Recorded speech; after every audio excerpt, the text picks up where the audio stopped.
صلی اللہ علیہ وآلہ وسلم کا فرمان، اگر کسی شخص کی اچھی حالت ہو، اس کے بعد بری حالت ہو جائے تو وہی بری زبردست تکلیف وہ ہوتی ہے جو شروع ہی میں مفلس ہو اور اس کی قدر قابل رحم نہیں ہوتا۔ جس طرح کہ ایک شخص مالدار ہو پھر وہ مفلسی کی حالت میں آ جائے۔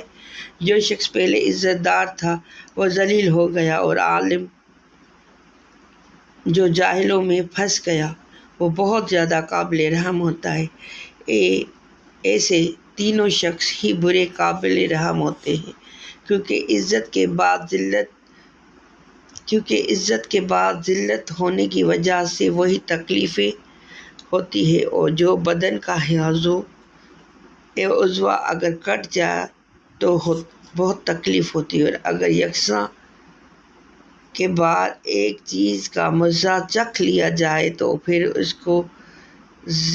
اس کو یاد ریاستنی کی تو وہی کرتا ہے جسے اپنے گناہ کا احساس ہوتا ہے۔ اگر کسی کو احساس ہوتا کہ وہ راستے سے بھٹک گیا تو وہ پھر وہی کرتا ہے۔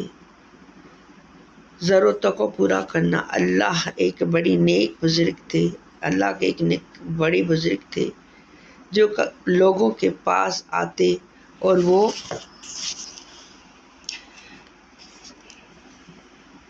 دیکھ کر لوگوں کی ضرورت پوری کر دیتے۔ لوگوں سے پوچھا کہ حضرت صاحب، آپ ان لوگوں کے دل کی بات کیسے جان لیتے ہیں؟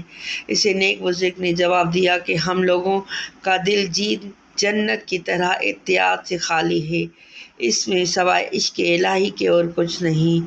ہمارے دل میں جو کچھ ہوتا ہے وہ مانگنے والے کا عکس ہوتا ہے۔ اس طریقے سے ہم آنے والوں کی ضرورت کو جان جاتے ہیں۔ جب انسان کے دل میں قدرہ پن نہ ہوگا تب ہی اسی کے بیرونی عکس نظر آئے گی۔ بدن بھی تو کیچڑ بنا ہوا ہے، اس کی صفائی کرنے کے لیے بڑی محنت کرنی پڑتی ہے۔ جب دل کی صفائی ہو جائے تو خارجی چیزوں کا عکس میں اس کو نظر آنے لگتا ہے۔ جب انسان راہ ترقیت کی کوشش کرتا ہے تو اللہ تعالیٰ اس کو خود دکھا دیتا ہے کہ اگر انسان فنا کا راستہ اختیار کرتا ہے تو اس کو بقا کا راستہ مل جاتا ہے۔ اللہ پاک کی طرف بلند نصیب ہوتے چلے جاتے ہیں۔